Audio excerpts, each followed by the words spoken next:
Get your free copy of the complete tutorial at www.teachucomp.com/free.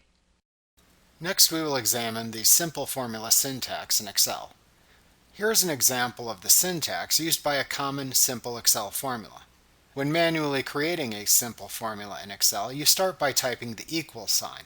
The equal sign begins every formula in Excel. Next, you enter the cell addresses upon which you want to perform the mathematical operations, and you connect them with your standard mathematical operators. The mathematical operators used in simple formulas are the plus sign for addition, the minus sign for subtraction, the asterisk for multiplication, the / for division. Parentheses can be used to set up the order of operations if needed. The % sign can be used to denote a percentage, and the caret symbol can be used for exponentiation. Like what you see? Pick up your free copy of the complete tutorial at www.teachucomp.com/free.